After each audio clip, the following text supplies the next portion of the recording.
Hello, everybody, and welcome back to Under Review. We have a lot to cover in our first episode back from winter break, including key Big East games against opponents like DePaul, Marquette, and more.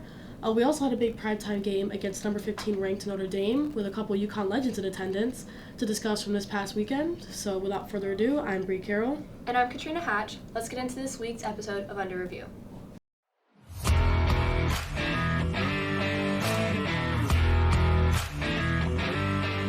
I think one of the most important topics we have to cover in this week's episode is the extremely unfortunate injury to Aubrey Griffin.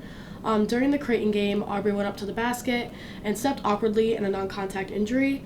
As we know, she ended up tearing her ACL and will be out for the remainder of the season.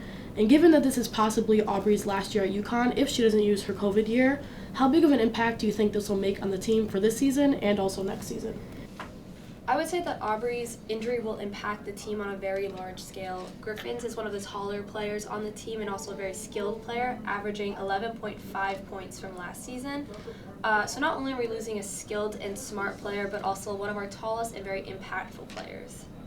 In addition to Aubrey's injury, Caroline Deschamps, who has not played since November 19th against Minnesota, has announced that she will also not be returning for the rest of the season due to ongoing head and neck injuries. With two more players out for the season with injuries on top of our already depleted roster, how do you think this will affect the team dynamic as well as our ability to continue to play at a high level as a team with a few substitutions? I think definitely the biggest challenge to overcome will be the lack of subs on the bench for the rest of the season. It not only puts our key members and players at more risk now, but unfortunately might extinguish our energy during games. TCU held walk-on tryouts for their team just last week. I don't think we're quite there yet, but I do think next recruiting season, Ariema and his assistants will be extremely conscious of who they pick and their past injuries. 6 days ago, UConn continued their 4-game Big East win streak by securing a win in KK Arnold's hometown of Milwaukee, Wisconsin, against the Marquette Golden Eagles. To say this game was a big one for freshman KK would be an understatement. Per usual, Paige Beckert secures the first points of the game, but it was the rim shot by Arnold that everyone was waiting for. KK Arnold's been a key role in every game played since Providence, racking up minutes, points, and defensive highlights. KK Arnold's by no means the tallest of the players, but just like Paige and Ashton, she has the talent and athletic intelligence to carry her through. Only standing at 5'9", this guard knows the game well, and it can make her a real threat now and in the future seasons. How do you think KK Arnold specifically will propel the team forward as a freshman? I think her height and her skills are what make her such a threat. She's smaller, which sometimes can be a huge disadvantage, but can also develop skills low to the ground that taller players just can't do sometimes. She slipped right under senior guard Jordan King, who stands 5'11", and made that bucket like it was nothing. I think that's what makes this team so special is they always dive and rebound and always find a way to get the points they need to pull ahead in the games and eventually win. The now number 11 UConn women's basketball team beat Marquette 85-59, making it their 13th win in a row and 8th Big East win in a row. As we know, the Huskies hosted number 15 Notre Dame at Gamble Pavilion this past Saturday.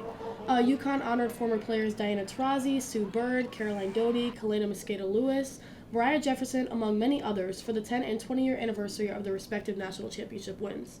Unfortunately, the Huskies came up short in the fourth quarter and lost 82-67.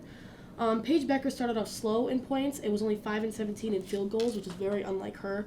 The Huskies kept the game decently close throughout the game, but started to really unravel once Nika Mule picked up her 5th foul at the beginning of the fourth quarter at around 9 minutes left of the game.